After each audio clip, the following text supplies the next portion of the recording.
Alors, aujourd'hui, on va parler d'un film d'horreur. On va parler d'un film d'horreur aujourd'hui dont j'avais vraiment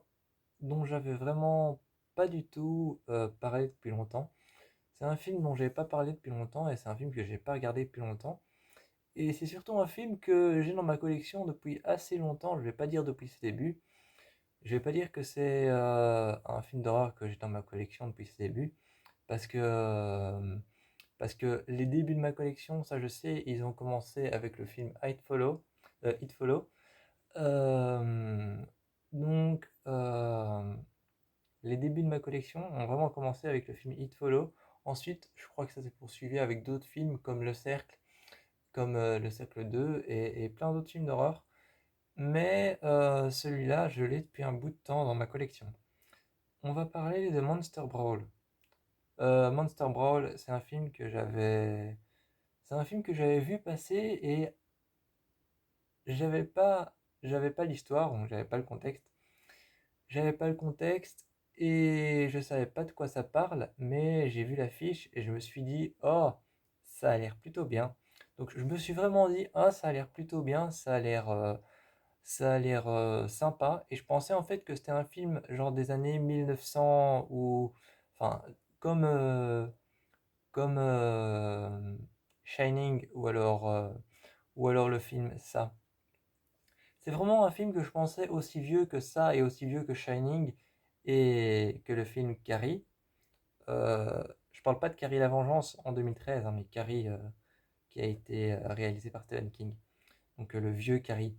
Je pensais vraiment que c'était un film aussi vieux que ça. Et ben non, en fait c'est un film de 2011.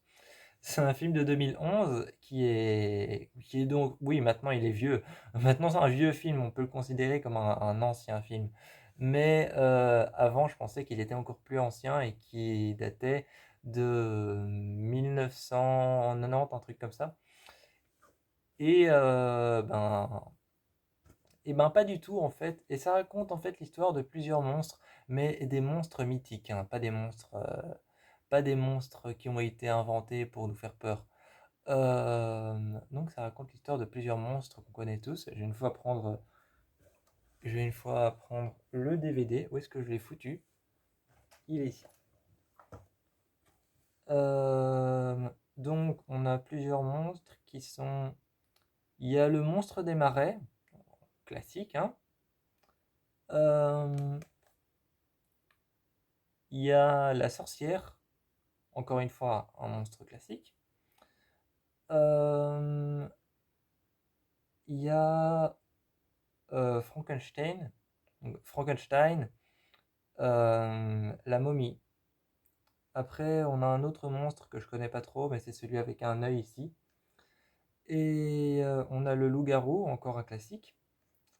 Et un autre monstre. Il y en a plusieurs, mais les plusieurs monstres qu'on a dedans sont des monstres très connus. Donc, comme je vous ai dit, la sorcière, la momie, le loup-garou ou alors le monstre des marais. Tous des monstres connus. Et en fait, l'histoire du film, ça raconte comment ces monstres sont arrivés sur Terre. Donc, on voit avant qu'ils arrivent, on voit comment chaque monstre a été libéré. Par exemple, le monstre des marais, on voit qu'il sort d'un marais. Et la momie, on voit elle sort d'un sarcophage.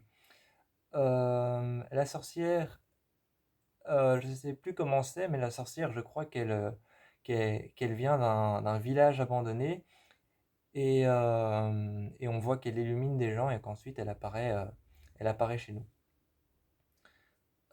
Pour le loup-garou, il apparaît d'abord dans la forêt et ensuite il apparaît chez nous. Et en fait, on est dans un cimetière pendant tout le film. Pendant tout le film, on est dans un cimetière, c'est une sorte de huis clos. Et il y a aussi le zombie d'ailleurs. Je crois qu'il y a aussi le zombie, je suis pas sûr. Et on est dans ce cimetière, et dans ce cimetière, en fait, il y a un ring de catch. Il y a un ring de catch dans le cimetière avec plusieurs personnes qui animent ce combat de catch. Et les personnes qui animent ce combat de catch, en fait, font venir tous les monstres mythiques sur le ring pour pouvoir se battre les uns après les autres. En gros, l'histoire, c'est un combat de catch avec les monstres mythiques qu'on connaît tous, qui ont nourri le monde de l'horreur. J'avoue que c'est pas un film que j'aime beaucoup, c'est pas un film que j'aime beaucoup particulièrement ou quoi que ce soit. C'est pas vraiment un film qui m'a marqué, que j'ai beaucoup aimé, mais j'ai tenté l'expérience et j'avoue que j'ai tenté l'expérience, je l'ai vu une fois. Et comme le catch, je trouve ça rasoir, hein, désolé pour les personnes qui aiment le catch, mais moi, le catch, je trouve ça rasoir. Ça m'a pas trop plu, ça m'a pas vraiment plu.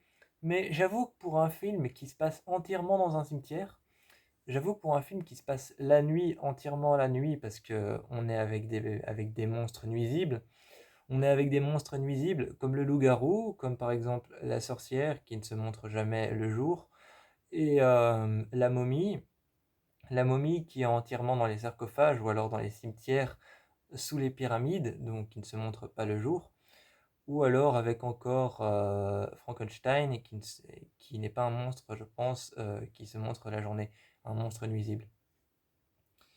Et donc on est avec tous ces monstres qui sont des monstres qui se montrent uniquement la nuit. Donc, euh, donc, euh, je, donc je trouve vraiment que pour ce film, la luminosité est vraiment bien faite dans le film.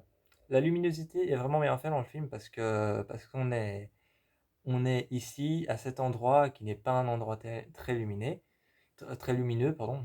Donc on est dans cet endroit pas très lumineux et finalement on voit les monstres, on les voit assez bien. Et en même temps, c'est parce que si je me rappelle bien, autour du ring de catch, il y a des gros spots qui éclairent le ring, donc on les voit assez bien. Donc, moi, c'est un film que j'ai pas aimé, surtout parce qu'il a une lumière très synthétique.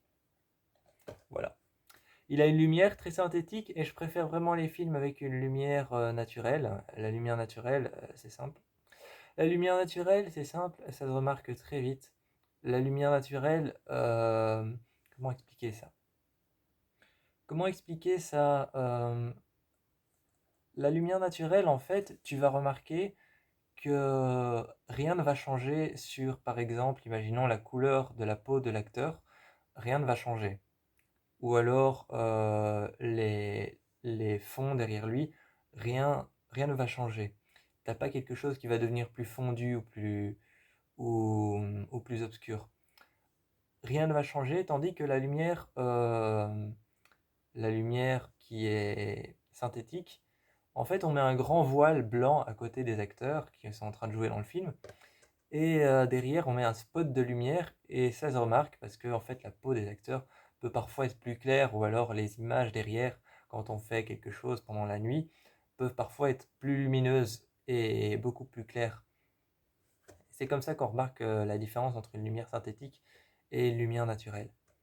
C'est par rapport aussi aux vêtements des acteurs qui peuvent parfois être de couleur verte foncée et qui finalement, avec la lumière synthétique, peuvent devenir d'une couleur plus verte et verte claire.